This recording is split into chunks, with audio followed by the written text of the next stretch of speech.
So welcome everyone, I am C Rachendra Mundada और आप देख रहे हैं हमारा YouTube channel C Rachendra Mundada classes. जैसा कि हम सभी ने आप लोग का अभी जो रिवीजन चालू है, तो we are on the last chapter of your syllabus, that is chapter number 8 of your strategic management. Are you understanding this? तो स्ट्रैटेजिक मैनेजमेंट के हम लोग लास्ट चैप्टर पे है और that is your chapter number 8। ये रही स्क्रीन आप सबके सामने। चलिए, so in chapter number 8 basically deals with the implementation, formulation तो हमने पहले ही देख लिया, स्ट्रैटेजिक चेंज, स्ट्रैटेजिक ऑडिट, उसके बाद दो important process that is business process reengineering and the concept of benchmarking. इसके रिलेटेड आज जो है चैप्टर का हम लोग रिवीजन करेंगे। फटाफट से मुझे कमेंट करके बताइए। ओके, ज्योति अरोरा है सेरिंग, हेलो सर, आप इसका का रिवीजन कब लेते हो? CF एनालिस्ट का। Jyoti, I have already uploaded many lectures related to इसका and only the chapter number 2 and chapter number 6 are remaining, which I would be uploading in a very short span of time, right?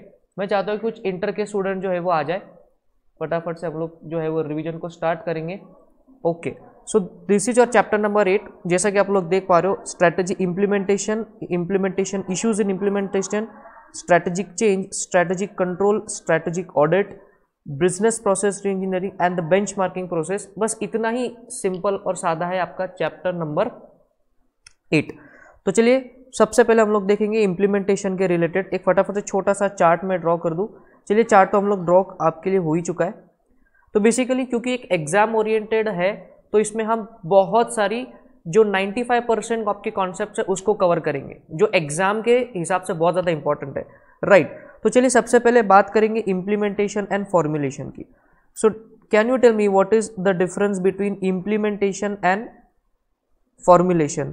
अगर कोई students online है तो फटाफट से comment करके बताइए कि इम्प्लीमेंटेशन एंड फॉर्मुलेशन में क्या डिफरेंस है।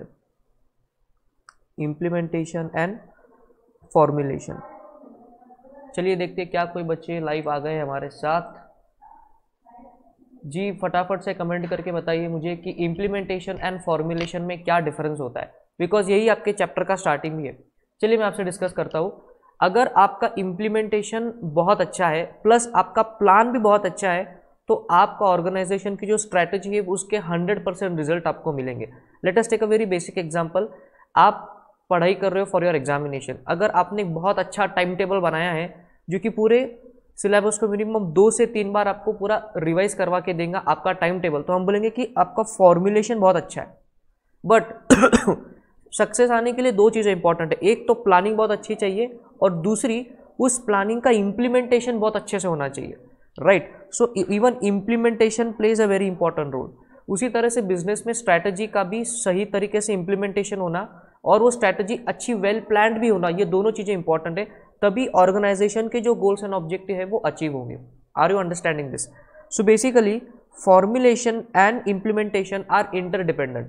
अगर आपका फॉर्मुलेशन में गड़बड़ी है बट आपका इम्प्लीमेंटेशन बहुत अच्छा है, still your organisation can survive. चलिए, थ्योरेटिकल डिस्कशन करने से अच्छा आपको सीधा ही नोट्स पे ले जाते हैं हम। एक क्वाड्रेंट में आपको दिखाऊंगा। ये देखिए, स्ट्रैटेजी, इम्प्लीमेंटेशन एंड एग्जीक्यूशन। आपके एक्स एक्सिस पे है स्ट्रैटेजी इम्प्लीमेंटेशन और आपके वाई एक्सिस पे है strategy formulation.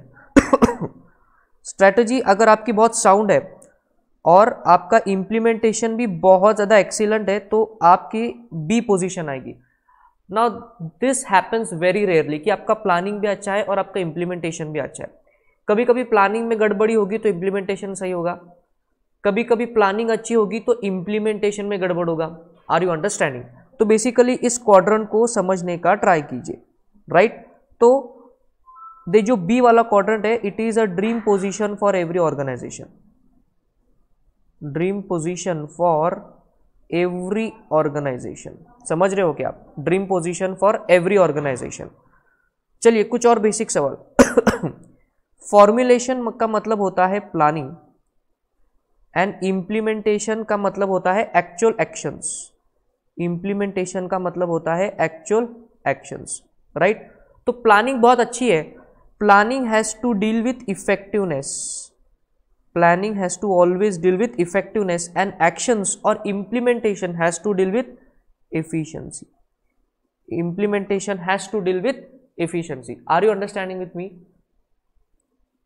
Is the live stream going on good? Varun S सेट, सर पीडीएफ नोट्स मिल सकते हैं क्या? ये नोट्स वेबसाइट में है सर. हाँ, अगर आप हमारी वेबसाइट पे जाओगे दैट इज learnka.in, तो वहाँ पे ये जो मैं नोट्स आपको दिखा रहा हूँ ये ऑलरेडी सॉफ्ट कॉपी में आपके लिए अवेलेबल है at a very minimum cost. तो वहाँ से जाके आप इसको ऑर्डर कर सकते हो. It is even available as of now, right. तो वरुण का जो है वो क्वेश्चन हम लोग आंसर कर चुके हैं. आगे बढ़ते हुए तो मैं बात कर रहा था formulation deals with effectiveness and implementation has to deal with efficiency. Effectiveness का मतलब होता है कि कौन सी चीज़ कैसी होनी चाहिए, मतलब स्ट्रैटेजी आपने क्या लगानी चाहिए. क्या आपने स्टेबिलिटी स्ट्रैटेजी लगानी चाहिए, या आपने ग्रोथ एक्सपांशन स्ट्रैटेजी लगानी चाहिए, या आपने रिट्रेंचमेंट स्ट्रैटेजी को लगाना चाहिए. तो planning has to do always effectiveness, and जो एक्चुअल एक्शन है वो इफिशिएंसी परफॉर्मेंस बेस्ड होती है. तो आपका इफिशिएंसी परफॉर्मेंस से लिंक है और आपका जो इफेक्टिवनेस है वो प्लानिंग से लिंक्ड है. इसीलिए formulation has to deal with effectiveness and implementation has to deal with efficiency. इसी लॉजिक पे हम लोग इस क्वाड्रेंट में यहाँ पे जाएंगे. यहाँ पे थोड़ा सा आपको स्पेलिंग में करेक्शन करना है. This is effective and this is ineffective and this is your efficient and inefficient. तो देखिए ये क्या बोल रहे हैं कि अगर आपका प्लानिंग, सो मुझे बताइए जहां पे effectiveness has to deal with strategy formulation, तो यहां हम लिख सकते हैं formulation, and efficiency has to deal with implementation. तो इस क्वाड्रेंट से आपको एक ओवरऑल आइडिया आ जाएगा कि भले ही अगर कोई भी टाइप की इनएफिशिएंसी होती है या इनइफेक्टिवनेस होता है, आपके बिजनेस की डेथ जो है वो 100% श्योर है. जरा देखिए, अगर आपका प्लानिंग बहुत अच्छा है और आपका इंप्लीमेंटेशन भी इफिशिएंट है तो आपका बिजनेस थ्राइव हो जाएगा. आपका प्लानिंग इनइफेक्टिव है, मतलब स्ट्रैटेजी गलत चूज करिए बट उसका इंप्लीमेंटेशन बहुत सही है, आपका बिजनेस जो है वो लॉस में जाएगा but the rate of dying would be very slow. अगर आपका फॉर्मुलेशन बहुत इफेक्टिव है बट इंप्लीमेंटेशन में थोड़ी गड़बड़ी है तो आप सर्वाइव हो जाओगे, मतलब बहुत ज़्यादा एक्स्ट्रा ऑर्बिटन प्रॉफिट नहीं कमा पाओगे. बट अगर आपकी प्लानिंग भी खराब है और इंप्लीमेंटेशन भी खराब है तो आपका बिजनेस क्विकली बंद हो सकता है. ये इस क्वाड्रेंट से हमको समझ में आता है. अब एग्जामिनेशन के व्यू पॉइंट से हमारे लिए जो इंपॉर्टेंट आंसर रिवाइज करने लायक है वो ये है, strategy implementation versus strategy formulation. 25-30 हज़ार जितने स्टार आप डाल सकते फटाफट से यहाँ स्टार डाल दीजिए, बिकॉज ये बहुत ज़्यादा इंपॉर्टेंट आंसर है. तो चलिए फटाफट से 4 पॉइंट्स को देखेंगे. सबसे पहला पॉइंट तो हमने ऑलरेडी जो है वो डिस्कस किया कि formulation has to deal with effectiveness and implementation deals with efficiency. Formulation is primary and intellectual process, मतलब ये प्लानिंग मन में होता है, सोचने की बात होती है. तो जितना अच्छा आप इंटेलेक्चुअल कैपेसिटी को यूज करोगे उतनी अच्छी स्ट्रैटेजी का प्लानिंग होगा. बट अगर आप इंप्लीमेंटेशन की बात करो तो ये ऑपरेशनल प्रोसेस है, बिकॉज एक्शन ओरिएंटेड है. तो यहाँ ब्रैकेट में इसको लिख दीजिए प्लानिंग और यहाँ इसको लिख दीजिए एक्शंस. तो एक्शन हमेशा ऑपरेशनल से रिलेटेड होगी. तो इंटेलेक्चुअल फॉर्मुलेशन और जो एक्शन ओरिएंटेड है ऑपरेशनल है वो होगा आपका implementation part. Strategy formulation requires conceptual and intuitive analytical skill. Analytical skill मतलब गिवन सिचुएशन से आप कैसे अपने रिजल्ट तक पहुंचते हो. जैसे चैप्टर 2 में आपके पास स्वॉट एनालिसिस है, टॉस एनालिसिस है, BCG मैट्रिक्स है, GE 9 सेल मैट्रिक्स है, ये सारा स्टडी करने के टूल्स है. So it would be part of formulation. But अगर मैं इंप्लीमेंटेशन की बात करूँ तो it requires motivation and leadership skills. आपको लोगों से काम करवाते आना चाहिए, उनको काम के लिए मोटिवेट करते आना चाहिए. Are you understanding? तो एनालिटिकल स्किल जो एनालिसिस प्लानिंग से रिलेटेड है वो फॉर्मुलेशन में आएगा. मोटिवेशन और लीडरशिप स्किल कहाँ लगेंगे आपको? इंप्लीमेंटेशन में. और लास्ट पॉइंट, प्लानिंग करना काम है टॉप मैनेजमेंट का और इंप्लीमेंटेशन का काम होता है मिडल एंड लोअर मैनेजमेंट का. तो formulation is the game of top management and implementation is the game of middle and lower management. तो फटाफट से 4 पॉइंट को रिवाइज करेंगे. The difference between formulation and implementation. Formulation deals with effectiveness, implementation deals with efficiency. दूसरा point, formulation is related to your intellectual process and implementation is related to operational process. फॉर्मुलेशन के लिए आपको intuitive and analytical skills लगेंगे, implementation के लिए motivation और leadership के स्किल लगेंगे। फॉर्मुलेशन ये काम होता है टॉप मैनेजमेंट का और इम्प्लीमेंटेशन काम होता है मिडल एंड लोअर मैनेजमेंट का। Are you with me? Just let me know in the comment section, are you people with me? चलिए, मनमीत पात्रो कह रहा है आप इसका के रिलेटेड डाउट जो है वो इस वीडियो पे कृपया करके ना पोस्ट कीजिए, बिकॉज ये जो रिवीजन चल रहा है it is for CA intermediate. इसका के रिलेटेड जो वीडियोस है वो बहुत ही जल्द आपको इस चैनल पे अवेलेबल हो जाएंगे। केवल 2 ही बचे, चैप्टर 2 एंड चैप्टर 6, बाकी तो सारे चैप्टर मैं अपलोड कर ही चुका हूँ। And since there is no change in the syllabus of इसका, इसके लिए उसमें कोई नया कोई चीज़ है नहीं, ऑलरेडी मैंने सारे chapters almost 80% chapters are uploaded. Right, आगे अब बात करेंगे लिंकेजेस की। क्या लगता है आपको, फॉर्मुलेशन और इम्प्लीमेंटेशन आपस में लिंक है क्या? पहले कौन आएगा पहले फॉर्मुलेशन आएगा या पहले इम्प्लीमेंटेशन आएगा? चलिए, let us try to imagine. Formulation is the first stage and implementation is the next stage. तो कौन किससे कैसा लिंक्ड है? अगर फॉर्मुलेशन करते वक्त आप इम्प्लीमेंटेशन का सोचते हो, मतलब आप जब स्टडी का प्लान बना रहे हो तब आप एक्चुअल प्रैक्टिकली सोचोगे ना कि वेदर इतनी स्टडी में कर पाऊंगा क्या। तो फॉर्मुलेशन जो है वो फॉरवर्डली लिंक है किससे? इम्प्लीमेंटेशन से। फॉर्मुलेशन की स्टेज में अगर आप इम्प्लीमेंटेशन को ध्यान में रखते हुए चीज को फॉर्मुलेट करोगे तो आप सॉरी फॉर दैट, तो हम बोलेंगे कि आपका फॉर्मुलेशन फॉरवर्ड लिंक्ड है किससे? इम्प्लीमेंटेशन से। और इम्प्लीमेंटेशन जब आप करोगे तब अगर आप फॉर्मुलेशन का सोचोगे कि वेदर इम्प्लीमेंटेशन करते हो, अगर आप फॉर्मुलेशन का सोचोगे तो हम बोलेंगे फॉर्मुलेशन जो है वो बैकवर्डली लिंक्ड है किससे? इम्प्लीमेंटेशन जो है वो बैकवर्डली लिंक्ड है किससे? फॉर्मुलेशन से। तो formulation is forwardly linked with implementation and implementation is backwardly linked with formulation. Because जब आप स्ट्रैटेजी को फॉर्मुलेट करते हो, वेदर इट इज रियलिस्टिक और नॉट टू इम्प्लीमेंट दैट, ये भी आप सोचते हो। तो इम्प्लीमेंट आपका जो फॉर्मुलेशन है वो इम्प्लीमेंटेशन पे डिपेंडेंट है, तो ये फॉरवर्ड लिंक्ड है। जब आप इम्प्लीमेंटेशन कर रहे हो तो इम्प्लीमेंटेशन करते हो फॉर्मुलेशन के हिसाब से।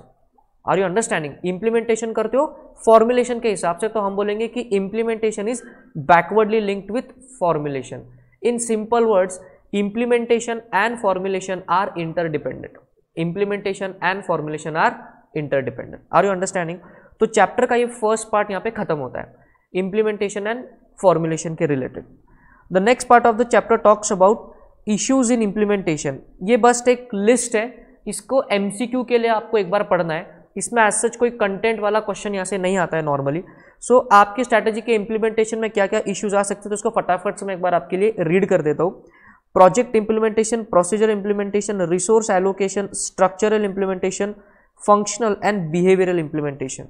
तो इस पे एक एमसीक्यू बन सकता है कि which of the following is not an issue in implementation. तो इसमें से कोई भी 3 वो दे देंगे, 4th ऑप्शन कोई तो ऐसा देंगे जो इस लिस्ट में से नहीं है। तो as far as MCQ is concern, ये एमसीक्यू के हिसाब से सही है। एक बार रिपीट करेंगे, इम्प्लीमेंटेशन में कौन से टाइप के आपके सामने इश्यू आ सकते हैं? Project implementation, procedural, resource allocation, structural, functional and behavioural. Are you understanding? So इसको एमसीक्यू के हिसाब से आपको याद करना है। The next part of the chapter talks about strategic change, another important one. Strategic change का मतलब क्या होता है? कभी कभी आपके ऑर्गेनाइजेशन में जो आप स्ट्रैटेजी लगाते हो वो बहुत बार काम नहीं करती और एक्सटर्नल एनवायरनमेंट जो कि डायनामिक है, जो चेंज होता रहता है, उसको देखते हुए कई बार आपको चेंज होना पड़ता है सिचुएशंस के हिसाब से। तो चेंज होने की कुछ स्टेप स्ट्रैटेजिक मैनेजमेंट में आपको बताई हुई है। तो यहाँ पे बेसिकली हमको 2 चीज़ें देखनी है as far as the examination is concern. First is the normal process, first is the normal process and the next one is Kurt-Lewin's model of change. Kurt-Lewin's model of change. Kurt-Lewin's model of change. Varun is saying sir SM important question for June 2020 का video upload करेंगे sir? Yes, definitely EIS और SM के related जो important question है आपके जून 2020 के लिए, उसका वीडियो जल्दी आपको हमारे चैनल पर मिल जाएगा। उसको सब्सक्राइब करके रखिए और बेल नोटिफिकेशन को हिट कीजिए ताकि जो जब भी अपडेट आते हैं आपको मिल जाए। सो डेफिनेटली वरुण उसका भी वीडियो आएगा। आगे बढ़ते हुए, तो स्ट्रैटेजिक चेंज करने की कुछ नॉर्मल प्रोसेस है और कुछ कर्ट-लुविन्स वाली प्रोसेस है। नॉर्मल प्रोसेस मतलब ये स्टैंडर्ड है, ये स्ट्रैटेजिक मैनेजमेंट सब्जेक्ट ने आपको बताई है। फिर कर्ट-लुविन एक स्ट्रैटेजिस्ट का नाम है जिसने उसी चीज को अपना नामकरण देके बताया हुआ है। ठीक है, अभी हम इसका एग्जाम्पल कैसे लेंगे, let us first study the steps suggested by strategic management. तो बहुत सिंपल है, recognize the need for change, create a shared vision to manage the change and institutionalize the change। recognize the need for change का मतलब ये है कि जब भी आपके बिजनेस में late us say for example आपने ग्रोथ एक्सपांशन की स्ट्रैटेजी इंप्लीमेंट करी है, बट अभी मार्केट सिनारियो पूरा बदल गया, उसको देखते हुए आपको ऐसा लग रहा है कि नहीं हमको स्टेबिलिटी स्ट्रैटेजी पे शिफ्ट होना चाहिए, तो स्ट्रैटेजी को चेंज करना है। तो सबसे पहले चेंज करने की 3 स्टेप कौन सी, recognise the need for change, create a shared vision to manage that change and institutionalise the change. तो सबसे पहली स्टेप है recognise the need for change. आपको रिकॉग्नाइज करना पड़ेगा कि क्यों हमको एक्सपांशन के स्ट्रेटजी से स्टेबिलिटी स्ट्रेटजी पे जाना है। इसके रिलेटेड टॉप मैनेजमेंट में चर्चा होगी कि why we need to change, क्या सही में चेंज करके कुछ गोल्स एंड ऑब्जेक्टिव अचीव होंगे क्या। अब इसके बहुत सारे रीजंस हो सकते हैं कि एग्जिस्टिंग स्ट्रैटेजी काम नहीं कर रही है तो न्यू स्ट्रैटेजी लगानी है। तो ये जो चर्चा है ये स्टेज पहली है, इसको हम लोग बोलेंगे recognise the need for change. आगे क्रिएट अ शेयर्ड विजन, फिर पहले डिस्कशन से आपका आंसर फिक्स हो जाएगा कि हमको एक्सपांशन स्ट्रैटेजी से स्टेबिलिटी स्ट्रैटेजी पे जाना है। तो एक बार ये फिक्स हो गया, बट ये तो फिक्स हो गया टॉप मैनेजमेंट में। अब टॉप मैनेजमेंट को इसकी अवेयरनेस पूरे ऑर्गेनाइजेशन में करवानी होगी, मिडिल मैनेजमेंट को एंड लोअर मैनेजमेंट को इसके बारे में अवगत कराना पड़ेगा, उनको भी इसके बारे में बताना पड़ेगा, तभी तो एक्चुअल काम करेंगे। हमने अभी देखा कुछ देर पहले कि इंप्लीमेंटेशन काम किसका होता है, मिडिल एंड लोअर मैनेजमेंट का, बाकी प्लानिंग पार्ट किसका होता है, टॉप मैनेजमेंट का। तो ये था आपका सेकंड पॉइंट कि इस जो नया विजन है, जो नया इंप्लीमेंटेशन प्लान है, वो पूरे ऑर्गेनाइजेशन में आपको कम्युनिकेट करना पड़ेगा। लास्ट में दिख रहा है institutionalise the change and then the middle and the lower management will now work on stability strategy, जो हमने एग्जांपल लिया। तो बेसिकली जो नॉर्मल 3 स्टेप्स है, स्टैंडर्ड स्टेप्स, वो कौन सी है, recognise the need for change, आगे create a shared vision to manage the change, और लास्ट में इंस्टीट्यूशनलाइज द चेंज। अब एग्जामिनेशन के व्यू पॉइंट से जो इंपॉर्टेंट आंसर है वो ये है, Kurt Lewin's model of change.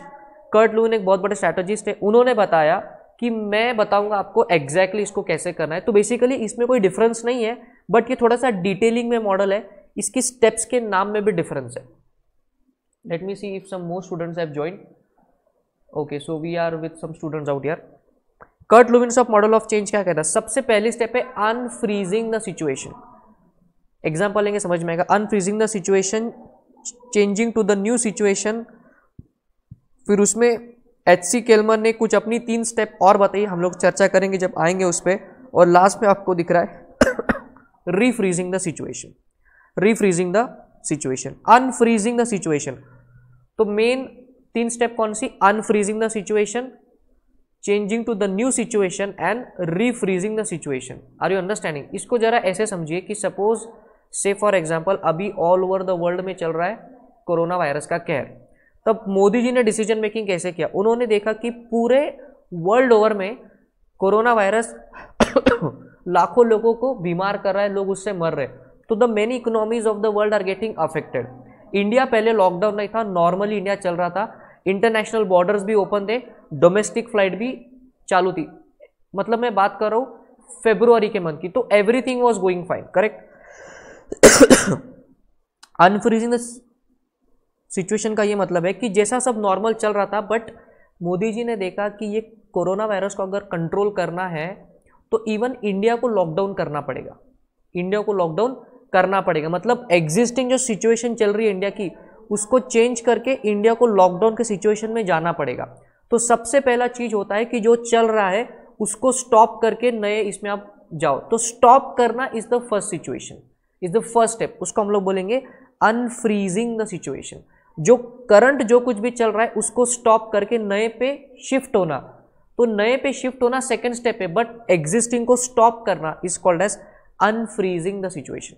Next point, changing to the new situation. फिर मोदी जी ने सोचा कि चलिए हमको 21 डेज का लॉकडाउन करना है, पहले जनता कर्फ्यू लगाया, उसके बाद उन्होंने वो थाली बजाने का, देन मोमबत्ती जलाने का वो सारा जो कार्यक्रम चला, देन लॉकडाउन करना है। तो changing to the new situation, economy को बंद करना, डोमेस्टिक फ्लाइट्स को बंद करना, इंटरनेशनल बॉर्डर्स को सील कर देना, पब्लिक मीटिंग्स हर जगह पे कैंसिल कर देना, मतलब changing to the new situation. अब इसमें एक एच.सी. केलमन अनदर स्ट्रैटेजिस्ट, उन्होंने बोला कि जब भी आपको नए सिचुएशन को भी चेंज करना है तो इसमें भी अंदर 3 स्टेप है। तो सेकेंड स्टेप में अंदर 3 स्टेप है, कौन कौन सी? Compliance, identification and internalisation. Compliance का मतलब है कि सबसे पहले गोल्स एंड ऑब्जेक्टिव को सेट करो और फिर उसको कंप्लाई करने का ट्राई करो। तो फिर इंडिया ने गोल्स एंड ऑब्जेक्टिव सेट करके हमको 21 डेज का लॉकडाउन करना है। इस लॉकडाउन के दौरान नेसेसिटीज जो है वो ओपन रहेंगी, बाकी की सारी सर्विसेज बंद रहेंगी।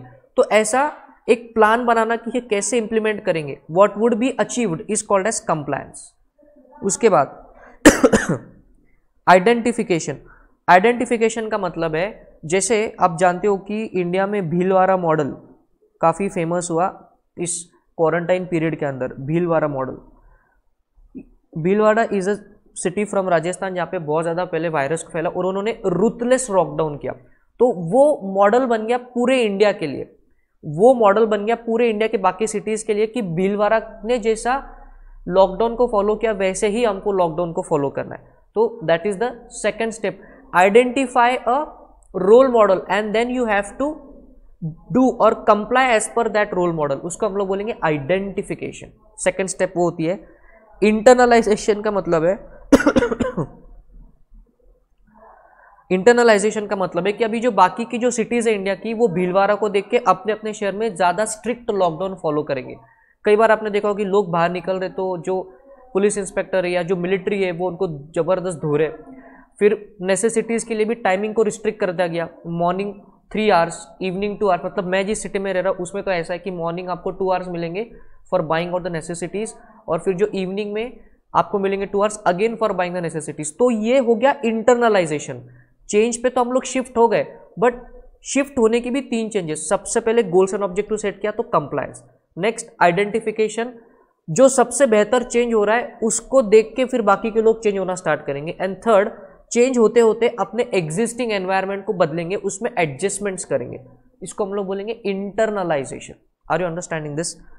और लास्ट में रीफ्रीजिंग द सिचुएशन, मतलब अब हमने एग्जिस्टिंग से नए पे शिफ्ट हो गए, अब जो नया चल रहा है, जो नए सिस्टम पे हम लोग शिफ्ट हुए, अब उसको हम नॉर्मल रूटीन बना लेंगे। जो न्यू सिचुएशन पे हम लोग शिफ्ट हो गए उसी को हम लोग नॉर्मल रूटीन बना लेंगे। Are you understanding this? This is nothing but the last step called as refreezing the situation. Refreezing the situation एक बहुत ही एक और सिंपल एग्जांपल देता हूँ। जैसे आपकी मम्मी ने आपको बोला था कि जाके बेटा आइस क्यूब्स में आपको आइस कैंडी बनानी है, तो आपने पूरा आइस क्यूब में वो सारा फ्लेवर वगैरह डाल के उसको फ्रीज़र में रख दिया। फिर आपको ख्याल आया कि अरे उसमें हमने शुगर तो ऐड करी नहीं, तो सबसे पहले आप क्या करोगे, आइस क्यूब को बाहर निकालोगे और उनको मेल्ट करोगे, तो that is called as unfreezing the situation. उसके बाद आप करोगे changing to the new situation, मतलब अब आप उसमें शुगर ऐड करोगे, कुछ और इंग्रेडिएंट जो आपको ऐड करने वो आप ऐड करोगे, तो that is changing to the new situation. Compliance मतलब आपने पहले सोचा कि इसमें शुगर ऐड करना है, फिर आपको पता चला कि कितनी शुगर ऐड करनी है, और लास्ट में आपने टेस्ट करके देखा, फिर आपको लगा कि नहीं थोड़ी सी और शुगर ऐड करनी चाहिए, तो आपने और शुगर ऐड करी, that is called as internalisation. और एक बार सारा फॉर्मूला सेट हो गया, अब क्या करोगे, अब वो आइस क्यूब का ट्रे वापस जाके फ्रीजर में रख दोगे ताकि वो कैंडी वापस बाद में बन जाए, तो हम इसको बोलेंगे refreezing the situation. So this was the most simplest example. तो basically what is the Kurt Lewis model of change? What are the various steps of 3 steps of Curtin-Lewis model of change? Unfreezing the situation, changing to the new situation and refreezing the situation. Changing to the new situation में 3 step, वो 3 step किसने बताई? H.C. केलमैन। देखिए नाम देखिए यहाँ पे, H.C.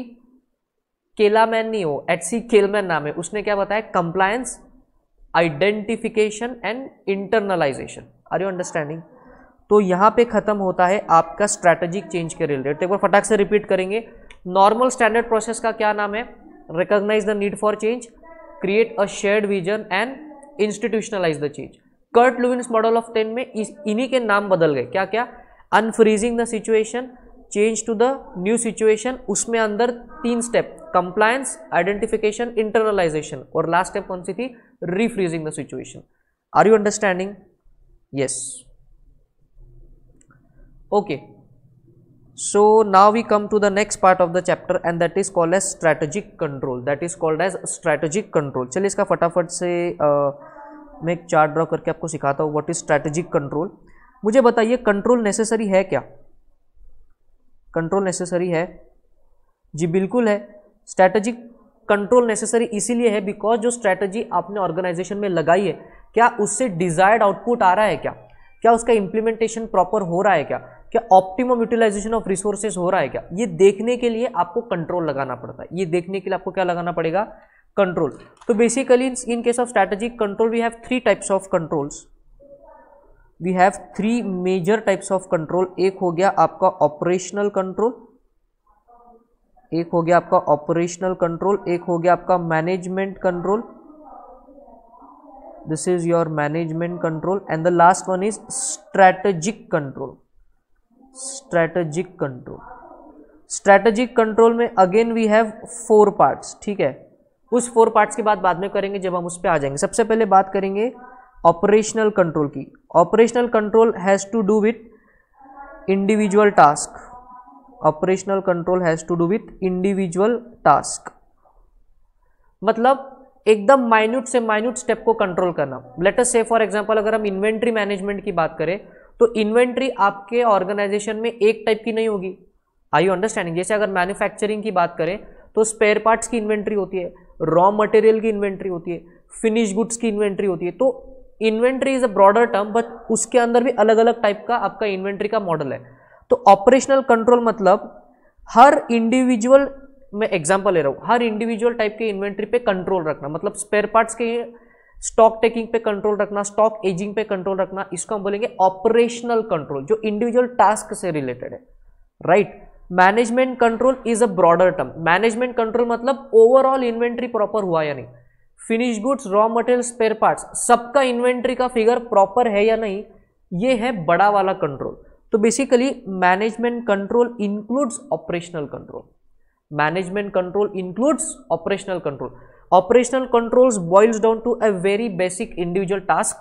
Management थोड़ा सा एग्रीगेटिव है, ये उससे बड़ा है। Are you understanding?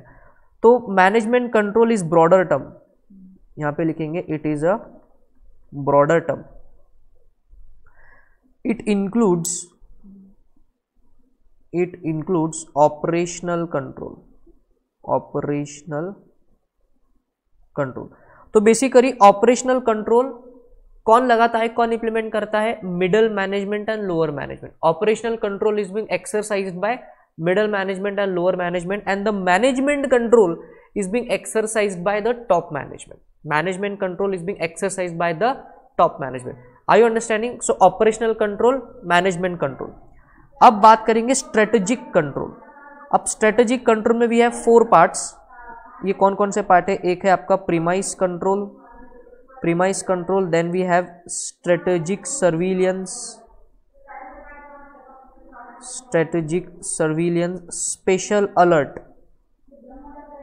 Special alert और लास्ट में है आपका इम्प्लीमेंटेशन कंट्रोल।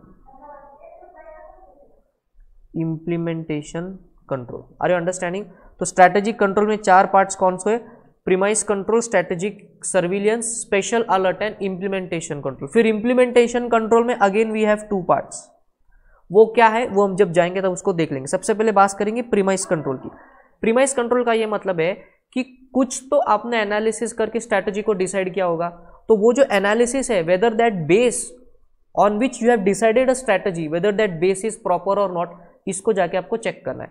जैसे आपने स्वॉट एनालिसिस किया होगा, टॉस एनालिसिस किया होगा, उसके बेसिस पे आपने कोई स्ट्रैटेजी को डिसाइड किया होगा, तो whether that analysis is proper और नॉट, उसको चेक करने का जो कंट्रोल है उसको हम लोग बोलेंगे premise control. Strategic surveillance, it is a continuous monitoring process. It is a continuous monitoring process. See, checking करना फ्रॉड होने पर ही आप चेकिंग करते हो या आप नॉर्मली भी एक नॉर्मल रूटीन में भी चेकिंग करते हो? ऐसा भी होता है। मतलब अगर मैं ऑडिट की बात करूं तो फ्रॉड होगा इसीलिए आप ऑडिट करते हो या नॉर्मल ट्रांसपेरेंसी मेंटेन करने के लिए भी ऑडिट करते हो? नॉर्मल ट्रांसपेरेंसी मेंटेन करने के लिए भी आप ऑडिट करते हो। तो ऐसा कंट्रोल जो कि कंटिन्यूस बेसिस पे मॉनिटरिंग करता रहेगा, स्ट्रैटेजी सही से काम कर रही है कि नहीं, सारे लोग काम कर रहे हैं कि नहीं, ये चेक करने वाला कंटिन्यूस बेसिस का मॉनिटरिंग जो है उसको हम लोग बोलेंगे strategic surveillance. Special alert control, कभी कभी ऑर्गेनाइजेशन के एक्सटर्नल एनवायरनमेंट में कुछ ऐसे सडन ऑकरेंस हो जाते हैं कि जिसके वजह से उसको इमीडिएट जो है वो कुछ एक्शन लेना पड़ता है। अब जैसे कोरोना वायरस की वजह से पूरे इंडिया में लॉकडाउन है, पूरा इंडिया क्या पूरा वर्ल्ड में लॉकडाउन है, तो ऐसी अनफोर्सिन सिचुएशन हर ऑर्गेनाइजेशन के सामने आ गई है कि अभी आगे क्या, what would be doing next. तो इसी सिचुएशंस पे कंट्रोल रखना is called as special alert control. अब ऐसे सिचुएशन में आप क्या करोगे, ये ऑर्गेनाइजेशन टू ऑर्गेनाइजेशन डिपेंड करता है। जैसे अभी इंडिया में हर ऑर्गेनाइजेशन ट्राई कर रहा है ज़्यादा से ज़्यादा डिजिटाइजेशन का यूज़ करने का। Even the video classes are now becoming popular. हम आपको पहले फिजिकल और पेन ड्राइव भेजते थे, अब आपको गूगल ड्राइव और ई बुक्स भेज रहे। तो ये जो रिस्पॉन्स हमारे तरफ से, जो चेंज हमारे तरफ से आया है, जो कंट्रोल हमने लगाया है, उसको हम लोग बोलेंगे special alert control. Are you understanding? And then we have the implementation control. Implementation control is the last point of control. Implementation control is the last point of control. तो इसको फटाफट से हम लोग सीधा नोट्स से देखेंगे। तो देखिए यहाँ पे नीचे इम्प्लीमेंटेशन कंट्रोल में we have 2 points, monitoring strategic thrusts and milestone reviews. Monitoring strategic thrust, इसका ये मतलब है कि सपोज आपने ग्रोथ एंड एक्सपांशन की स्ट्रैटेजी लगाई थी और उसमें आपने सोचा कि किसी दूसरे कंपनी को हम अक्वायर करेंगे और हम होस्टाइल टेक ओवर करेंगे। ये भी एक स्ट्रैटेजी है। होस्टाइल टेक ओवर करना आप जानते हो ना, कि धीरे धीरे किसी दूसरे कंपनी के शेयर्स खरीद करके और उसमें मैनेजिंग कंट्रोलिंग स्टेक ले लेना। तो होस्टाइल टेक ओवर एक दिन में नहीं होता, it is a process, it happens in stages. तो स्ट्रैटेजिक थ्रस्ट का ये मतलब है कि there will be a manager who would be handling this strategy, और वो ये देखेगा कि क्या हम धीरे धीरे दिन ब दिन उस दूसरे कंपनी का कंट्रोलिंग स्टेक लेने की ओर बढ़ रहे हैं या नहीं बढ़ रहे, मतलब क्या हमारा डायरेक्शन सही जा रहा है या नहीं जा रहा है। इस पे वाला जो इम्प्लीमेंटेशन का कंट्रोल पहले टाइप का है उसको बोलेंगे managing strategic thrust. And what is milestone review? Hostile take over की स्टेजेस होती है। मतलब जैसे हमने सपोज स्टेजेस डिसाइड करी कि पहले 25% हम लोग शेयर खरीद लेंगे, फिर next is 50% controlling stake, then 75% controlling stake. तो माइलस्टोन रिव्यूज का मतलब है 25% शेयर्स खरीदने के बाद एक रिव्यू होगा कि क्या हमने इस गिवन डेडलाइन में 25% खरीद लिया क्या, फिर नेक्स्ट टारगेट कितना है, नेक्स्ट 25%, मतलब टोटल 50%। तो इस माइलस्टोन पे भी ट्रैक रखना, पहले ट्रैक रखना प्रॉपर रोड पे और दूसरा ट्रैक है उस रोड पे आने वाले माइलस्टोन पे। तो ये होते हैं आपके 2 टाइप के इम्प्लीमेंटेशन कंट्रोल। सो मैं एक बार वापस बता दूं, इम्प्लीमेंटेशन कंट्रोल में 2 टाइप कौन कौन से? मॉनिटरिंग स्ट्रैटेजिक थ्रस्ट, मतलब ओवरऑल डायरेक्शन सही जा रहा है क्या, और ओवरऑल डायरेक्शन में आपने कुछ शॉर्ट टर्म गोल्स सेट करे होंगे, तो उन शॉर्ट टर्म गोल्स को चेक करना is your milestone reviews. Are you understanding? तो as far as strategic control is concern, these are the points.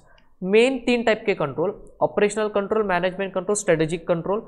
Operational control individual task minute details में, management control aggregative overall, it includes operational control. Strategic control में 4 part कौन कौन से? Premise control, strategic surveillance, special alert control and implementation.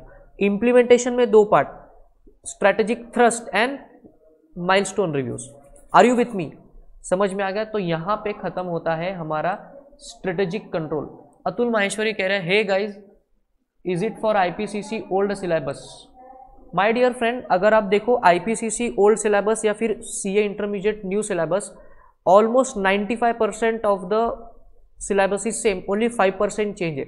जैसे IPCC के old syllabus में TQM, 6 sigma ऐसी concepts old syllabus में है, बट न्यू सिलेबस में ऐसी कॉन्सेप्ट्स अवेलेबल नहीं है। तो जितना भी आपके सिलेबस से मैच कर सकते हैं आप इसको मैच करवा लेना। बाकी ये जो रिवीजन चल रही है it is for CA intermediate new syllabus.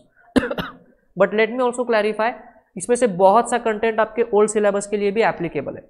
हो सकता है कि न्यू सिलेबस में इसका चैप्टर नंबर 8 है, ओल्ड सिलेबस में क्योंकि 7 चैप्टर्स है वो फ्रैगमेंटेड है, बाकी concept wise there is no difference, right? So even you can take benefit of this. So I guess हमने अतुल माहेश्वरी का जो क्वेश्चन है वो आंसर किया है। आगे बढ़ेंगे। तो ये था आपके स्ट्रैटेजिक कंट्रोल के रिलेटेड बात। Is the live stream going good? या इट इज गोइंग गुड। आगे बढ़ेंगे। तो ये था स्ट्रैटेजिक कंट्रोल। स्ट्रैटेजिक कंट्रोल हो गया। Next part from that chapter is strategic audit, another important part. अच्छा, ये डायग्राम जो आपको स्क्रीन पे दिख रहा है, अगर इंप्लीमेंटेशन कंट्रोल में एग्जाम में आंसर आता है तो आई वुड सजेस्ट कि इस डायग्राम को आप ड्रॉ कीजिए, you will score good marks in that. जब भी आपको डायग्राम ड्रॉ करने का मौका मिले एसएम में, आपको ड्रॉ कर लेना चाहिए, बिकॉज स्ट्रैटेजिक मैनेजमेंट में बहुत कम मौके आते हैं ड्रॉ करने के, एग्जाम्पल आई मीन डायग्राम्स। तो ये कुछ एक आंसर है जहाँ पे आप डायग्राम ड्रॉ कर सकते हो। The next part from the chapter is strategic audit, another important part कि स्ट्रैटेजिक ऑडिट करना क्यों जरूरी है। तो इसमें हमको बेसिकली दो आंसर करना है, why there is a need of strategic audit and Richard Rumelt's criteria for strategic audit. तो मुझे बताइए स्ट्रैटेजिक ऑडिट करना क्यों जरूरी है, what is the objective of audit. यहाँ पे ऑडिटिंग का सिलेबस नहीं करेंगे, हम स्ट्रैटेजिक मैनेजमेंट की बात करेंगे, but the objective of audit is not changing, be it accounts का ऑडिट, बीट सिस्टम ऑडिट जो कि आपके EIS में है, और be it strategic audit.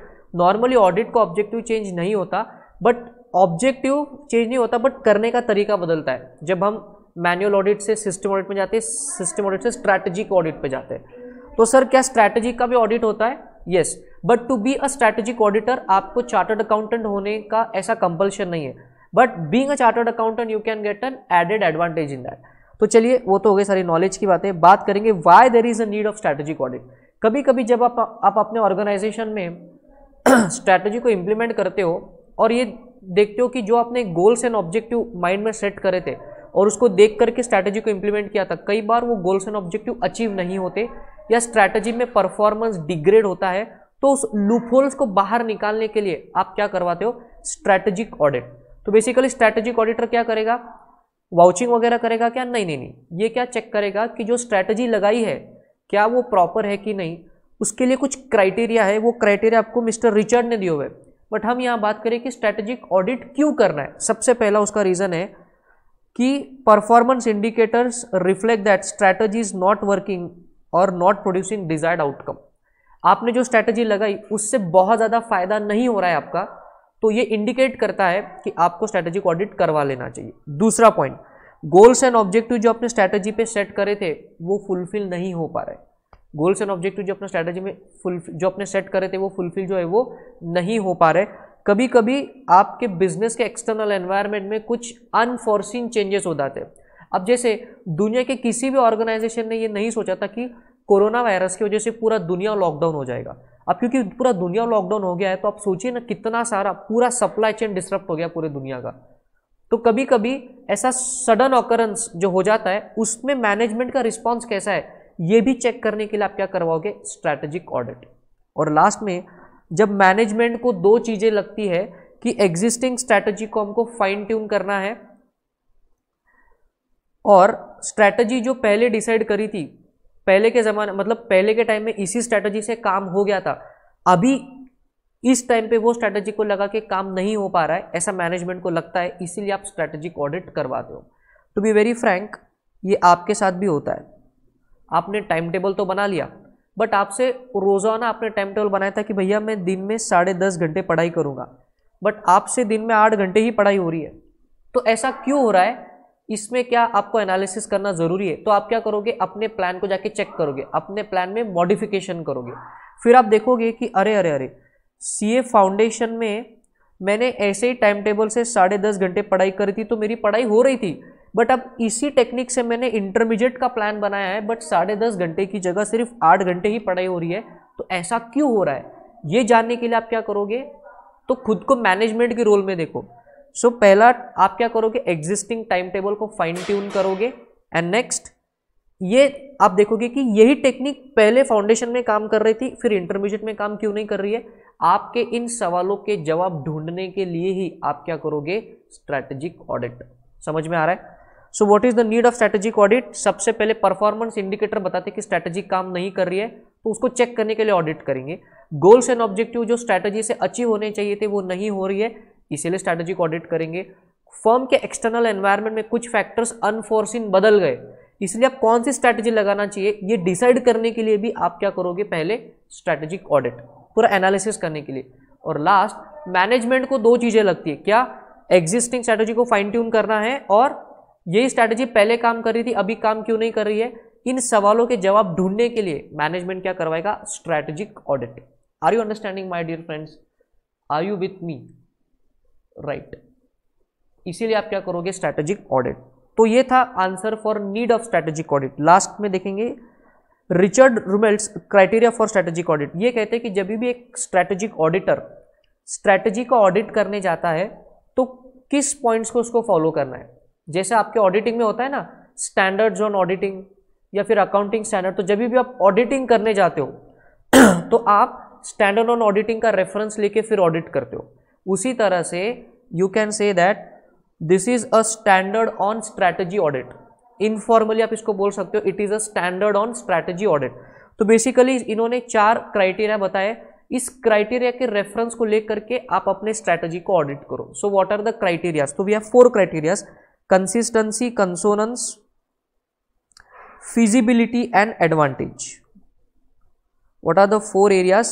Consistency, consonance, feasibility and advantage. एक बार रिपीट करेंगे, Richard Rumelt's criteria for strategic audit, उसको लेमन लैंग्वेज में बोलेंगे स्टैंडर्ड फॉर स्ट्रैटेजी ऑडिट। तो 4 बातें आ रही है, कंसिस्टेंसी, कंसोनेंस, आगे देखिए फिजिबिलिटी एंड एडवांटेज। तो सबसे पहला पॉइंट है कंसिस्टेंसी। कंसिस्टेंसी का ये मतलब है कि जो आपने स्ट्रैटेजी लगाई है वो तो टॉप मैनेजमेंट ने डिसाइड किया है, बट यही strategy consistently lower management and middle management follow कर रहा है या नहीं कर रहा है।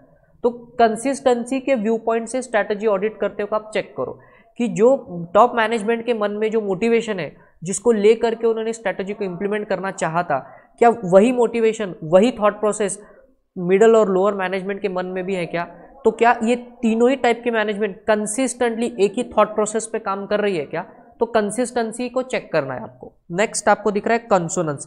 कॉन्सोनेंस का मतलब है कि जो स्ट्रैटेजी ऑर्गेनाइजेशन ने सिलेक्ट करी है क्या वो ऑर्गेनाइजेशन के एग्जिस्टिंग सिनेरियो के हिसाब से है या नहीं। जो स्ट्रैटेजी ऑर्गेनाइजेशन ने अभी सिलेक्ट करी है क्या वो as per the market trend है या नहीं।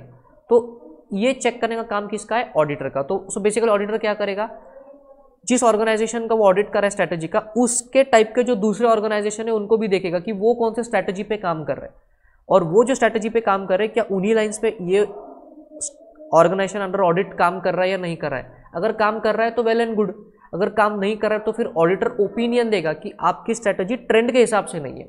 तो consonance stands for that. Feasibility, कभी कभी क्या होता है वो कहते हैं ना कि आपको औकात देख के जो है अपने पैर फैलाने चाहिए, औकात देख के पैर फैलाने चाहिए। तो इसका क्या मतलब है कि अगर आपने एक ऐसी स्ट्रैटेजी बनाई है कि जिसके गोल अनरियलिस्टिक है, आपकी ऐसी स्ट्रैटेजी की जिसके गोल अनरियलिस्टिक है, तो वो स्ट्रैटेजी कभी इंप्लीमेंट हो ही नहीं पाएगी। जैसे अगर आपके ऑर्गेनाइजेशन जो अंडर ऑडिट है उसने ऐसी स्ट्रैटेजी बनाई कि हमारा गोल है कि हम जिस बिजनेस में है उसका 100% मार्केट शेयर हमारा हो, क्या ये रियलिस्टिक है? क्या कभी ऐसा हो सकता है? इंडिया में तो पॉसिबल ही नहीं है, बिकॉज कंपटीशन एक्ट है इंडिया में जो कहता है कि आप मोनोपोली क्रिएट नहीं कर सकते। तो क्या आपने जो स्ट्रैटेजी बनाई है उसके अंदर जो गोल्स है वो फीजेबल भी है या नॉन फीजेबल है, ये भी एक एंगल लेके आपको चेक करना है उसके स्ट्रैटेजी को। एडवांटेज, और सबसे बड़ी बात, जो स्ट्रैटेजी आपने लगाई है मतलब ऑडिटर ये चेक करेगा कि जिस ऑर्गेनाइजेशन को ऑडिट कर रहा है और उस ऑर्गेनाइजेशन ने जो स्ट्रैटेजी लगाई क्या उस स्ट्रैटेजी से उस ऑर्गेनाइजेशन को कॉम्पिटिटिव एडवांटेज मिल रहा है या नहीं मिल रहा है। बिकॉज स्ट्रैटेजी लगाता क्यों है इंसान? एडवांटेज लेने के लिए। अगर एडवांटेज ही नहीं मिल रहा है तो फिर टाइम वेस्ट क्यों कर रहे हो? स्ट्रैटेजी को चेंज करो। Are you understanding? ऐसा ओपिनियन कौन देगा? ऑडिटर ओपिनियन देगा, राइट। सो एडवांटेज के एंगल से भी आपको ऑडिट करना है। Are you understanding? तो मिस्टर रिचर्ड ने क्या बोला कि ये 4 क्राइटेरिया को देख के स्टैट्यूटरी ऑडिटर आप जाके ऑडिट करो स्ट्रैटेजी का। तो बेसिकली हम इसको बोल सकते हैं these are the standards of a strategy audit. जैसा होता है स्टैंडर्ड्स ऑफ ऑडिटिंग, वैसा ये स्टैंडर्ड्स ऑफ स्ट्रैटेजिक ऑडिट। क्या क्या? Consistency, consonance, feasibility and advantage. तो यहाँ पे खत्म होता है आपके स्ट्रैटेजी के रिलेटेड ऑडिट का पार्ट। ये इंपॉर्टेंट आंसर है, reasons why strategy evaluation is more difficult today. Strategy को इवैल्यूएट करना डिफिकल्ट क्यों है? Now what do you understand by the term evaluation? आपने एग्जाम के पेपर्स दिए, आप फेल हो गए, फिर आपने पेपर्स को मंगवाया ICAI से, तो ये जो आप कर रहे हो, आप क्यों कर रहे हो? ये देखने के लिए कि मैं क्यों फेल हो गया, क्या मिस्टेक्स मैंने कर ली। तो बेसिकली आप क्या कर रहे हो? खुद के परफॉर्मेंस को इवैल्यूएट कर रहे हो। So this is the concept of evaluation. तो क्या ऑर्गेनाइजेशन भी अपने स्ट्रैटेजी का इवैल्यूएशन करेगा? हाँ, बिल्कुल करेगा कि मैंने कौन सी स्ट्रैटेजी लगाई है, ये क्यों काम नहीं कर रही, या इससे डिजायर्ड आउटपुट क्यों नहीं आ रहा है। तो वो कह रहे कि इवैल्यूएशन करना आज के टाइम में बहुत डिफिकल्ट है। क्यों? उसके कुछ रीजंस है। ये इसको आप इंपॉर्टेंट मार्क कर लो, एग्जाम में सीधा 4 मार्क का स्ट्रेट फॉरवर्ड क्वेश्चन आ सकता है। सबसे पहला रीजन है dramatic increase in the environments complexity. दिन ब दिन दुनिया जो है उसका एनवायरमेंट बहुत ज़्यादा कॉम्प्लेक्स होते जा रहा है। जैसे देखिए करंट सिनारियो को, लॉकडाउन की वजह से अब कंपनी सोच रही है कि हम कैसे बिजनेस करेंगे, आगे आने वाला टाइम क्या होगा, क्या इकोनॉमी में स्लो डाउन होगा, क्या गवर्नमेंट की तरफ से कुछ रिलीफ पैकेज आएगा क्या, तो ऐसे अलग अलग परम्यूटेशन कॉम्बिनेशन सोच रहे, तो कॉम्प्लेक्सिटी बढ़ रही है। तो जहाँ कॉम्प्लेक्सिटी बढ़ती है इवैल्यूएशन करना डिफिकल्ट हो जाता है। Next, increasing difficulty of predicting the future with accuracy. ये तो हर जगह है। मुझे बताइए आपको, हमने जब हम कोई वीडियो अपलोड करते हैं आपके लिए कि ये इंपॉर्टेंट क्वेश्चन है, वो इंपॉर्टेंट क्वेश्चन है, तो क्या वो क्वेश्चन एग्जाम्स में आते ही है क्या? नहीं, फ्यूचर को आप एक्यूरेसी से प्रिडिक्ट कर ही नहीं सकते। सो ये एक क्राइटेरिया है, या कह लो ये एक हर्डल है आपके इवैल्यूएशन में। Third, number of variables in the environment. ये आपके फर्स्ट पॉइंट के जैसा ही है। इतने ज़्यादा वेरिएबल्स है एनवायरनमेंट में कि हर चीज़ को इवैल्यूएट करना आपके लिए डिफिकल्ट है। तो पहले 3 पॉइंट कौन से, why it is difficult to evaluate. सबसे पहला, आपके ऑर्गेनाइजेशन का एनवायरनमेंट, आउटसाइड एनवायरनमेंट बहुत कॉम्प्लेक्स है, फ्यूचर को प्रिडिक्ट नहीं कर सकते एक्यूरेसी की वजह से, इसलिए उसका इवैल्यूएशन करना डिफिकल्ट है। और जिस वेरिएबल्स जो एनवायरनमेंट में आपके ऑर्गेनाइजेशन के बाहर है वो इतने ज़्यादा है कि हर चीज़ को इवैल्यूएट करना पॉसिबल नहीं है। Let us come to the next 3, rapid rate of obsolescence even of the best plans. इतनी तेजी से दुनिया बदलती है कि जो चीज़ आपके मन में आ जाई थी, आपको लग रहा है कि मैं पहला बंदा उसको करने वाला, बट हो सकता है 100 लोग उसको इंप्लीमेंट कर चुके हो। आप तो इंप्लीमेंट करने का प्लान कर रहे थे, 100 लोग उसको इंप्लीमेंट कर चुके, तो आपकी आइडिया ऑब्सोलेंट हो चुकी है। तो ये एक हर्डल है। Increase in the number of both domestic and world events affecting the organisation. मुझे बताइए इंडिया की जो भी कंपनीज है, क्या इन कंपनीज पे वर्ल्ड ओवर के लॉकडाउन का इफेक्ट हो रहा है? बहुत हो रहा है। स्टॉक मार्केट को देखिए आप, कितना फ्लक्चुएट हो रहा है। So it is happening because of domestic factor also and international factors also. तो डोमेस्टिक एंड इंटरनेशनल को कंट्रोल करना आपके हद के बाहर है, तो इवैल्यूएशन करना इसलिए डिफिकल्ट है। And the decreasing time span for which planning can be done with any degree of certainty. वो कहते हैं ना कि आज इतनी तेजी से दुनिया बदल रही है कि कोई भी प्लान आप करते हो वो प्लान लॉन्ग टर्म नहीं टिकता। हर चीज़ का शॉर्ट स्पैन हो चुका है। मतलब अगर आप देखिए तो Xiaomi के फ़ोन्स, जो वो नया फ़ोन लेके आते हैं, हर 2-3 महीने में दूसरा मॉडल आ जाता है, हर 2-3 महीने में नया मॉडल आ जाता है। तो life span of the product is decreasing. नहीं तो पहले एक फ़ोन लॉन्च किया, साल भर वही फ़ोन चलेगा, फिर अगले साल कंपनी दूसरा फ़ोन लॉन्च करेगा। बट अभी क्या हो रहा है, हर 2-3 महीने में नया प्रोडक्ट सेम कंपनी लॉन्च कर रहा है। तो time span of planning is decreasing and this is also one of the reason that evaluation has now become difficult. So what are the last 3 points? Obsolescence तेजी से हो जाता है, domestic और इंटरनेशनल इवेंट्स का पूरे आपके इकोनॉमी पे इफेक्ट होता है, तो वो आपके कंट्रोल के बाहर है। और लास्ट में टाइम स्पैन ऑफ प्लानिंग दिन ब दिन छोटे होते जा रहा है, इसलिए इवैल्यूएशन डिफिकल्ट हो रहा है। मतलब इवैल्यूएट करोगे या नया प्लानिंग कहाँ टाइम अलॉट करोगे, यही आपके लिए बड़ी दिक्कत हो चुकी है। So these are the points related to your reasons why the evaluation has become so difficult. Okay, so the live streaming is going good, right? अब आएंगे बिजनेस प्रोसेस री इंजीनियरिंग पे। अब इस चैप्टर से बस 2 ही पार्ट हमारे बचे हैं, that is called as the business process reengineering and the concept of benchmarking process. Let us come to the concept of business process reengineering. Business process reengineering का ये मतलब है कि आपको अब बैठ के ये सोचना पड़ेगा कि वो कौन सी प्रोसेस है आपके बिजनेस में कि जिसको चेंज करने से एक नया जंप आएगा आपके रेवेन्यू में। ऑर्गेनाइजेशन को कभी कभी ऐसा लगता है कि उसको अपनी कुछ बिजनेस के प्रोसेसेस को ड्रामेटिकली चेंज करना पड़ेगा ताकि पूरा आउटपुट आपके पास आ जाए, ज़्यादा से ज़्यादा ड्रामेटिक इंप्रूवमेंट हो जाए। This is the concept of business process री इंजीनियरिंग। री इंजीनियरिंग का मतलब है उस प्रोसेस को करने की जो तरीका है उसको आप बड़े बेसिक से सोचिए और फिर उसमें चेंजेस करते जाइए। एक सिंपल सा एग्जांपल लेंगे, आपको समझ में आएगा। जैसे बात करेंगे क्लासेस की, up to there 2012 classes face to face का बड़ा ट्रेंड था। उसके बाद आ गए वर्चुअल क्लासेस, मतलब लाइव स्ट्रीमिंग से वर्चुअल क्लासेस बच्चों को दिखाते थे। फिर नेक्स्ट स्टेप आ गया पेन ड्राइव का, मतलब हमने क्या करा, वापस टीचिंग के बेसिक्स पे गए और देखा कि जो लाइव स्ट्रीम हो सकता है उसको रिकॉर्ड भी कर सकते हैं, तो चीज़ों को रिकॉर्ड होने लगे और बच्चों को पेन ड्राइव से देने लगे। फिर नेक्स्ट स्टेप जो अभी मार्केट में बहुत चल रहा है वो है गूगल ड्राइव के थ्रू आपको क्लासेस देना। फिर हमने सोचा कि पेन ड्राइव भेजने की क्या जरूरत है, इंटरनेट चीपली अवेलेबल है, तो चलिए गूगल लिंक भेज देंगे। उसके बाद फिजिकल बुक्स भी अब गायब हो रही है, फिजिकल बुक के जगह पे अब डिजिटल बुक्स आ रही है। तो आप देख रहे हो टीचिंग की ही प्रोसेस हर बार चेंज हो रही है and it is changing from the very beginning. तो इस टीचिंग के प्रोसेस पे बार बार जो हम इवैल्यूएशन करें, जो हम लोग चेंज कर रहे हैं, हम क्या कर रहे हैं, बिजनेस प्रोसेस री इंजीनियरिंग। हम क्या कर रहे हैं, बार बार पहले से सोचते कि इसको कैसे बदले, इसको कैसे इनोवेट करें। और जब भी हम ये करते हैं हम इससे एक्सपेक्ट करते हैं 80 to 90% improvement, not only 10 to 25% improvement but 80 to 90% improvement. Face to face classes में क्या होता था कि बहुत बार थोड़ा सा कुछ क्लास में टाइम पास हो गया या कभी फैकल्टी की तबीयत खराब हो गई या कुछ पब्लिक हॉलीडे आ गया, तो इससे क्या होता था कि क्लासेस एक्सटेंड हो जाया करती थी। बट अब क्योंकि वीडियो क्लासेस आ गई है, पेन ड्राइव क्लासेस आ गई है, गूगल क्लासेस आ गई है, तो जो स्टूडेंट है वो अपने स्पीड से, अपने हिसाब से क्लासेस को फटाफट देख के खत्म कर सकता है। तो आ गया ना इंप्रूवमेंट। पहले जो क्लास 3-3 महीने चलता था फाइनल लेवल पे, अब वही क्लास बच्चे फटाफट देख के, स्पीड में देख के 2-2 महीने में भी उसी बैच को खत्म कर लेते। तो whether the improvement is dramatic improvement, yes, 90 to 80% improvement, not only 20 to 25% improvement. Are you understanding?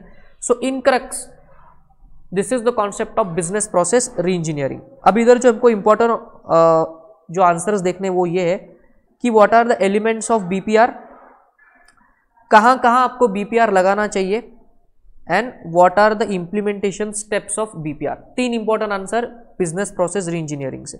तो सबसे पहले हम लोग देखेंगे 3 broad categories of generic business processes for a firm needing redesign.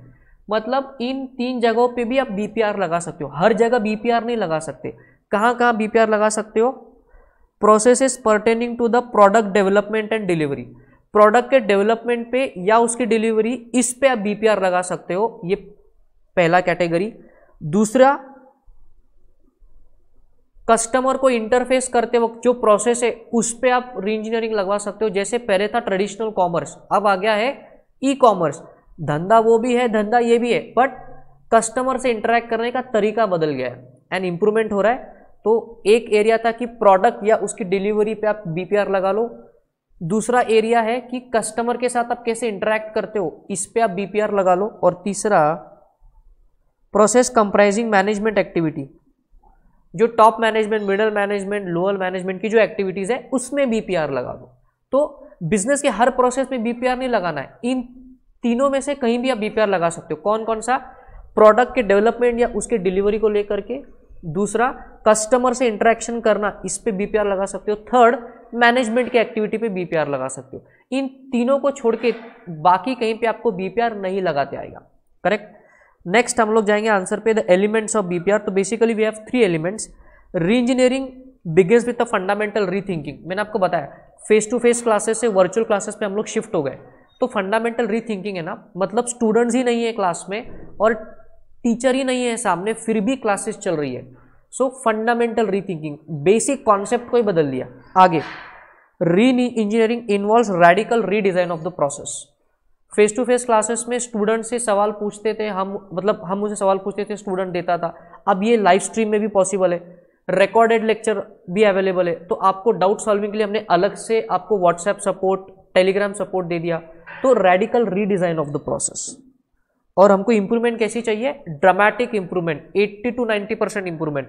Face to face classes की अपनी limitation है कि एक फैकल्टी एक साल में उतने ही बच्चे पढ़ा पाएगा जितने बच्चे उसके फिजिकल क्लास में बैठते हैं, but due to virtual classes all over the India के स्टूडेंट्स पढ़ा सकते हैं। तो क्या हो गया? Dramatic improvement in the business. So what are the 3 elements of BPR? It begins with fundamental rethinking, radical redesign of the process and dramatic improvement होना चाहिए। ऐसा होता है आपका बीपीआर। अब इंपॉर्टेंट आंसर नेक्स्ट, बीपीआर को कोई ऑर्गेनाइजेशन अगर इंप्लीमेंट करना चाहता है तो कुछ स्टेप्स को उसको फॉलो करना पड़ेगा। What are the steps? सबसे पहले डिटरमाइनिंग द ऑब्जेक्टिव। अब फेस टू फेस क्लासेस से हमको वर्चुअल क्लासेस पे जाना था, तो इसका ऑब्जेक्टिव क्या था कि मोर नंबर ऑफ स्टूडेंट्स तक हमारी टीचिंग स्किल्स बढ़ सके, ज़्यादा बच्चों को हम एक साथ पढ़ा सके, ये ऑब्जेक्टिव था। तो बिजनेस को सोचना है कि what is the objective of implementing BPR. तो answer the question why. Next, identify the customers and determine their needs. फिर हमने क्या करा? स्टूडेंट से फीडबैक लेना स्टार्ट किया कि वेदर आपको वीडियो क्लासेस एडजस्टेबल है क्या, whether you would be happy with the recorded lectures, because उनका फीडबैक भी लेना जरूरी है। तो ये था second step. Study the existing process. फिर हमने देखा कि फेस टू फेस क्लासेस की वो कौन सी बातें हैं कि जिनको हमको चेंज करना है। हम लोग क्या करते हैं फेस टू फेस क्लासेस में कि जो हम चेंज कर सकते हैं वीडियो क्लासेस के थ्रू, तो एग्जिस्टिंग प्रोसेस को स्टडी करना पड़ेगा। तो पहली 3 स्टेप कौन सी, determining the objective, then identify customer and their needs, third study in the existing process, उसके बाद formulate a redesign process plan. फिर हमने सारा IT सिस्टम्स लगा लिया रिकॉर्डिंग के लिए, फिर इंक्रिप्शन भी रेडी कर लिया, और लास्ट में इम्प्लीमेंट द रीडिजाइन प्रोसेस। और फिर मई नवंबर के अटेम्प्ट जब भी हमने वर्चुअल क्लासेस को लॉन्च किया, that is the actual launch of BPR। Are you understanding? तो इस एग्जांपल को आप याद रखिए, फेस टू फेस क्लासेस से वर्चुअल क्लासेस पे शिफ्ट होना इज अ मेजर BPR। फिर उसमें अलग अलग stages, determining the objective, customer से फीडबैक ले लो, एग्जिस्टिंग प्रोसेस को स्टडी करो, नया प्रोसेस डिजाइन करो और इसको इंप्लीमेंट कर दो। So these are the 5 process of BPR। Are you understanding my dear friends? And what is the role of information technology in BPR? Information technology आने से BPR प्रोसेस ज़्यादा ट्रांसपेरेंट हो गई, टेक्नोलॉजी से चीज़ें ज़्यादा ट्रांसपेरेंस हो जाती है, स्केलेबिलिटी बढ़ जाती है और चीज़ें फटाफट से इफिशिएंसी से आप कर सकते हो, तो फायदे ही होते हैं। Problems in BPR। Now what would be the various types of problems in BPR? कभी कभी BPR मैनेजमेंट को लगता है कि हम BPR लगा लेंगे, बट आपका जो लोग नीचे काम कर रहे हैं ना, दे अंडरटेक रेजिस्टेंस टू चेंज, मतलब वो चेंज होने के लिए रेडी नहीं है, और अगर कोई चेंज होने के लिए रेडी नहीं है तो BPR इंप्लीमेंट नहीं हो सकता। अगला, री इंजीनियरिंग के प्रोसेस में टाइम कॉस्ट पूरा जाता है, तो हो सकता है कि टाइम कॉस्ट चला जाए बट उसका आउटपुट ना आए, तो आपका टाइम और कॉस्ट वेस्ट हो गया। तो basically it's a very costly process, और BPR उन्हीं चीज़ों पे लगाना चाहिए जो प्रैक्टिकली पॉसिबल है। Are you understanding? जैसे हम कितना भी आज बोले कि हम आपको PDF नोट्स देंगे, बट हम जानते हैं कि आपको फिजिकल नोट्स में पढ़ने में मजा आता है। सो कुछ चीज़ों में BPR लगा सकते हैं, बट प्रैक्टिकलिटी भी आपको देखनी होती है। तो ये कुछ प्रॉब्लम्स फेस हो सकते हैं BPR में, राइट? और अभी हम लोग जाएंगे लास्ट पार्ट पे आपके चैप्टर के, and that is the benchmarking process. तो just let me know whether you are with me. Okay, the stream is going good. आप चलेंगे आपके लास्ट पार्ट पे, that is called as the benchmarking process. फटाफट से इसको cover करेंगे। Benchmarking process,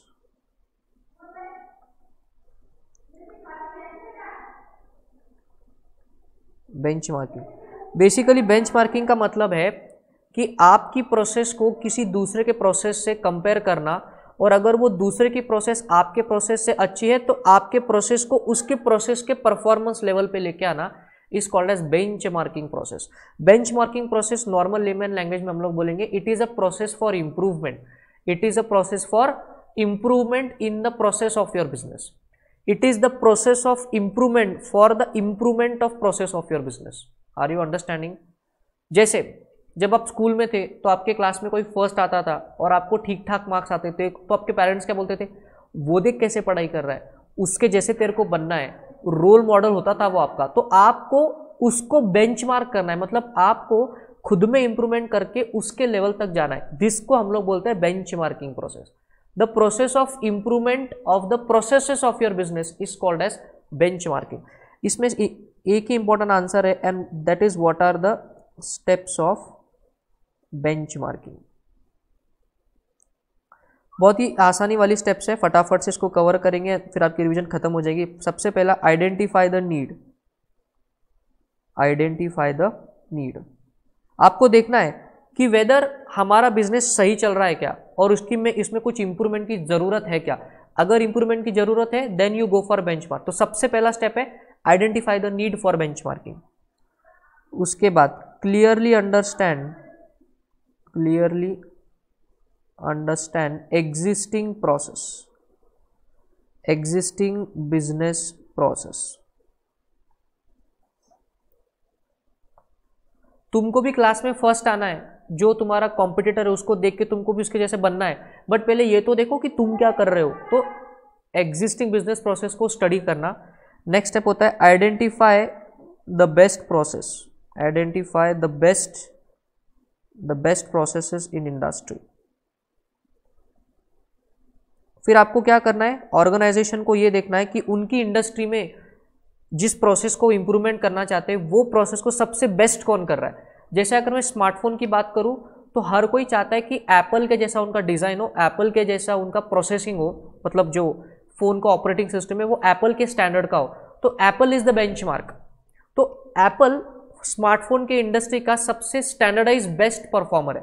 तो आइडेंटिफाइंग द बेस्ट प्रोसेस, एक बार ये 3 स्टेप हो गई। कौन कौन सी? सबसे पहले डिटरमाइन करो कि ये क्यों करना है। सेकंड, खुद को एनालाइज करो, analyse the existing business process. उसके बाद ढूंढो कि इस प्रोसेस को सबसे बेस्ट कौन कर रहा है। एक बार उसको ढूंढ लिया, आगे देखिए, then compare,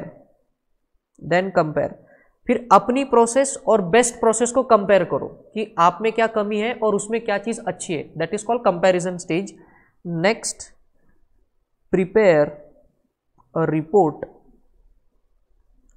and implementation steps, report a report of and implementation steps to match the gap, इसका मतलब जैसे एप्पल का जो स्टैंडर्ड प्रोसेस है वो हायर लेवल पे है और आप अभी यहाँ हो, तो आपके दोनों के बीच में ये जो गैप है इसके रीजंस क्या है और इस गैप को मतलब आपके परफॉर्मेंस को इस लेवल पे लाने के लिए क्या क्या स्टेप्स आप करोगे, इसका एक पूरा रिपोर्ट आपको बनाना है। बिकॉज बेंचमार्किंग करने के लिए आपको खर्चा लगेगा और खर्चा कौन अप्रूव करेगा? Top management. और जब भी कोई चीज टॉप मैनेजमेंट से अप्रूव करवानी होती है तो आपको उनको रिपोर्ट देना पड़ता है, तो वो लास्ट सेकेंड स्टेप है। और लास्ट, इवैल्यूएशन। एक बार बेंचमार्किंग प्रोसेस स्टार्ट हो गई, फिर बाद में देखिए वेदर आप इस लेवल पे थे, क्या आप इस लेवल पे आ चुके हो। नहीं आए तो और आगे प्रोग्रेस करो, नहीं आए तो और आगे प्रोग्रेस करो। So last step is evaluation, मतलब checking the actual output of benchmarking. What are the last 3 steps?